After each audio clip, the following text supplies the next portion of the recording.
साल के अंत में बिहार में विधानसभा के चुनाव होने हैं, लेकिन उसके पहले सभी दलों पर सियासी दबाव भी अब बढ़ने लगा है। कांग्रेस जहां दशकों से आरजेडी की पिछलग्गू बनी रही थी, वहीं वो अब अपनी इस छवि को तोड़कर बाहर निकलना चाहती है। साथ ही नीतीश कुमार के कोर वोट बैंक में सेंध लगाने की कोशिश में भी राहुल गांधी लग गए हैं। जनता को ये नई कांग्रेस कितनी भाएगी वो तो वक्त बताएगा, लेकिन राहुल गांधी ने बिहार में अपनी कोशिश पूरे तरीके से शुरू कर दी है और इससे बीजेपी जेडीयू के साथ साथ महागठबंधन में कांग्रेस की सहयोगी आरजेडी भी परेशान हो रही है। आखिर कैसे, आपको विस्तार से बताएंगे। साथ ही राहुल गांधी का क्या है वो बिहार प्लान जो सबको कर रहा है परेशान, उसके बारे में भी बताएंगे। देखिए, चुनावी साल में लोकसभा में विपक्ष के नेता राहुल गांधी छठवीं बार शुक्रवार को बिहार पहुंचे। राहुल गांधी का दौरा एक दिन का रहा, लेकिन इस दौरे से राहुल गांधी ने सीधा मुख्यमंत्री नीतीश कुमार के गढ़ में सेंध लगाने की कोशिश की। गया से राजगीर तक राहुल गांधी के कार्यक्रम लगे थे। राजगीर नालंदा जिले में पड़ता है, जो मुख्यमंत्री नीतीश कुमार का गृह जिला भी है। सीएम नीतीश के इलाके में राहुल गांधी उन्हीं के कोर वोट बैंक में सेंध लगाने की कोशिश कर रहे थे। राहुल गांधी चुनावी साल की शुरुआत से ही बिहार को लेकर बहुत ज्यादा एक्टिव नजर आ रहे हैं। साल के शुरुआती कुछ महीनों में राहुल गांधी 5 बार बिहार का दौरा कर चुके थे।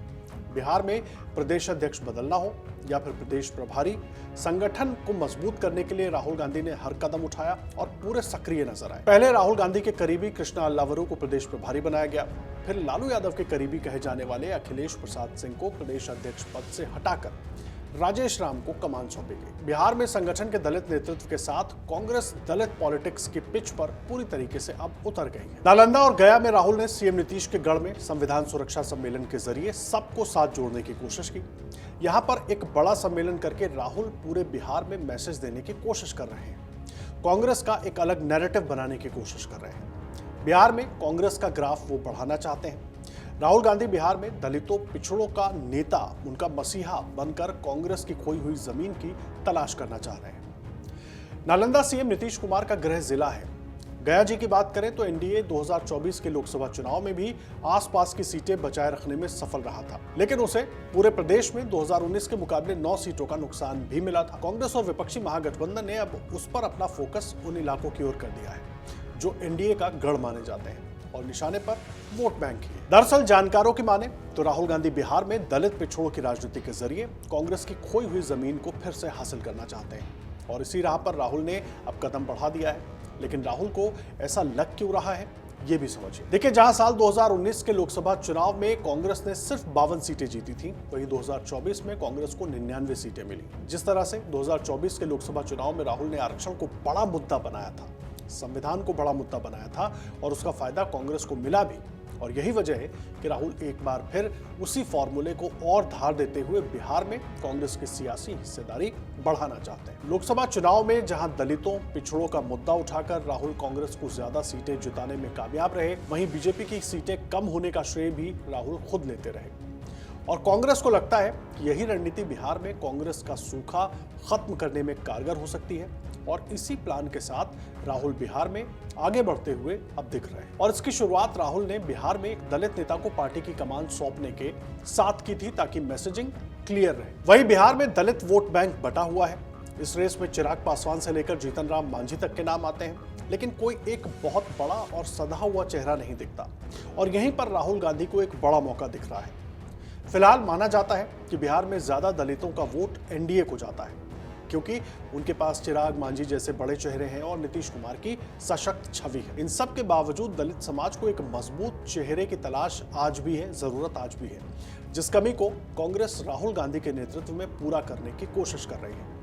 राहुल गांधी बिहार में दलितों के अगुवा बनना चाह रहे हैं और ऐसी ही कोशिश उनकी दिख रही है। देखिए, 1990 में जगन्नाथ मिश्र के बाद बिहार में कोई भी कांग्रेस पार्टी से मुख्यमंत्री नहीं बना। राहुल गांधी और कांग्रेस को ये बात अच्छे तरीके से समझ में आ गई है कि जब तक पिछड़ा, अति पिछड़ा, दलित साथ नहीं जुड़ेंगे, तब तक वो बिहार में फिर से अपनी सियासी जमीन हासिल नहीं कर पाएंगे। बिहार में जमकर जाति की राजनीति होती है, जनता भी जाति देखकर ही वोट देती है, इसलिए राहुल लगातार जातीय जनगणना की मांग करते रहे हैं। राहुल गांधी की कोशिश है कि पूरे देश में वो दलित वोट बैंक को अपने साथ जोड़ पाएं और बिहार में इस तरह की राजनीति की उन्हें संभावना दिख रही है, क्योंकि अभी बिहार में दुष्कर्म की कई घटनाएं हुई जो कि दलितों के साथ हुई। उसको लेकर कांग्रेस सबसे आगे और सबसे ज्यादा मुखर नजर आई। मुजफ्फरपुर रेप पीड़िता के मामले में कांग्रेस पार्टी ने अकेले उसे मुद्दा बनाकर उस पर जमकर आवाज उठाई। इसका असर ये भी दिख रहा है कि सरकार को इस पर कार्रवाई करनी पड़ी, डॉक्टरों पर कार्रवाई हुई।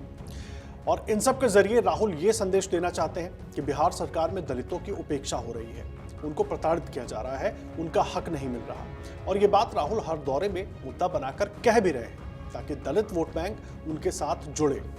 और इसीलिए राहुल गांधी ने नालंदा को चुना, जो कि नीतीश कुमार का गढ़ माना जाता है। अत्यंत पिछड़ा वर्ग उनका एक कोर वोट बैंक के तौर पर देखा जाता रहा है। उन्होंने नालंदा को शायद इसलिए चुना कि वो सीधे नीतीश कुमार को चुनौती दे सकें, यानी कि एनडीए को चुनौती दे सकें, और इसके जरिए वो कांग्रेस को बिहार की सियासत में एक बड़े हिस्सेदार के रूप में भी दिखाना चाह रहे हैं कि अब बाकी पार्टियों का जमाना गया, कांग्रेस वापस अपने पुराने रूप में आ गई है। वहीं देखें, नालंदा के बगल में गया जी है, जो कि जीतन राम मांझी से जुड़ा हुआ है। नालंदा से पूरा मगध सटा हुआ है, फिर भोजपुर भी वहां से ज्यादा दूर नहीं है। और उन सब इलाकों में राहुल की कोशिश होगी कि समर्थक जुटे।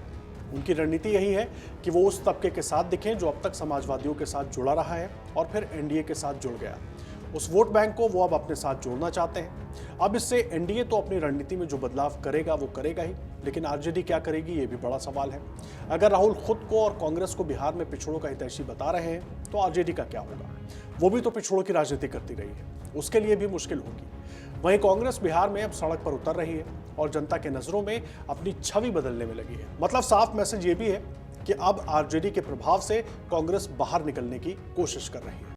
अगर आप ये वीडियो YouTube पर देख रहे हैं तो हमारे चैनल को सब्सक्राइब कर बेल आइकन दबाएं और Facebook पर देख रहे हैं तो हमारे पेज को लाइक करें।